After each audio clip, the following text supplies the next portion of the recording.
All right, now that we're done with our warm-up, we're going to get started with the actual workout. This first modality is going to be bodyweight calisthenics, which essentially just means that you're going to be using your own body weight, no external weight, no barbells, nothing like that. You're going to use your own body weight in order to increase muscular endurance and hypertrophy. Now, we're going to start with some upper body exercises.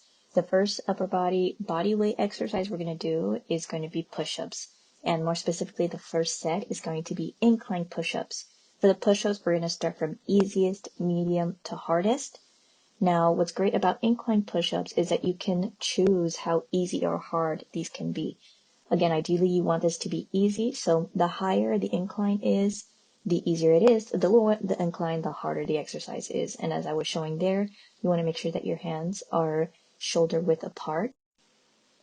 As you're going into the what they call down motion or the eccentric motion, you want to make sure that you're flexing your elbows, your shoulders, and your wrist. And as you go up, or as you do the concentric part of the exercise, you're going to extend your shoulders and your elbows. You want to try your best to keep a neutral spine and keep your feet as flat as possible on the floor.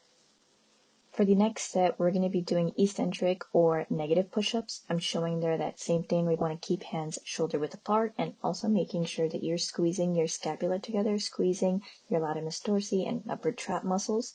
So you're going to start in the up plank position, and then you're going to control your whole body and movement down, keeping tight arms, tight abs, tight everything. And then on the way up, you can either just control and get yourself back up, or what I would prefer as well is if you did knee assisted push-ups on the concentric motion. So once again, you're focusing here on the eccentric motion.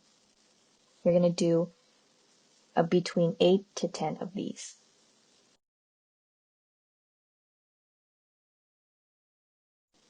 The next and last set for body weight upper body push-ups is going to be just regular push-ups. So we're still going to try and keep hands shoulder width apart, and you as the option have the choice of either doing regular push-ups or knee assisted push-ups. I know everybody has different ability levels. I'm not the greatest at doing regular push-ups. If you do regular push-ups, or you feel comfortable doing regular push-ups, I recommend anywhere between 8 to 10 reps. And same thing for knee-assisted push-ups. I do recommend anywhere between 8 to 10, but most prefer 10 reps of this one.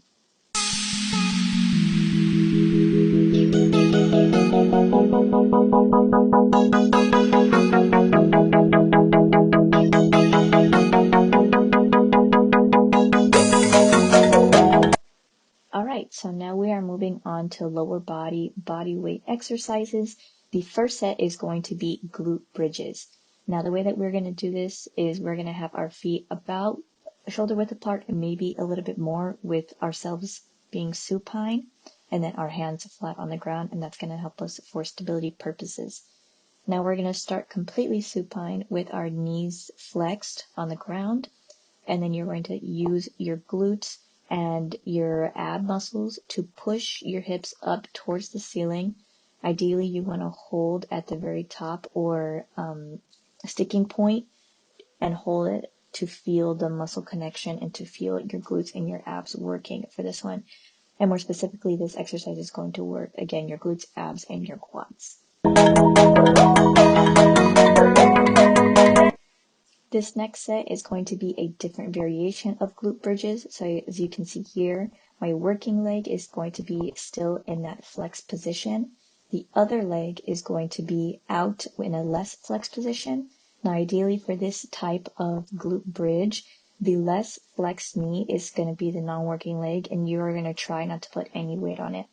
This is going to be considered a medium level because the non-working leg is still going to be stabilized on the ground, but it's going to be a more unilateral movement. So you're going to feel more weight, more pressure on that working leg. And it's going to be the same dynamic as the regular glute bridges from before, where you push your hips up, squeeze your glutes, abs, and quads, push your hips up towards the ceiling.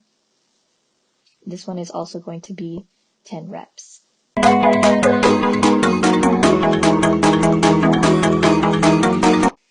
this last variation of glute bridges is going to be single leg glute bridges. So now the non-working leg is not going to be on the floor anymore. It's going to be up in the air with your hip in a flexed position and your knee as extended as possible. This is going to be the hardest version of this variation because the weight of your extended leg is now going to be used whenever you're doing this exercise, and it requires more balance. And once again, the parameters for this exercise are going to be the same as before, where you're using your glutes, abs, and quads to push or extend your hip up towards the ceiling. And once again, this is going to be for 10 reps.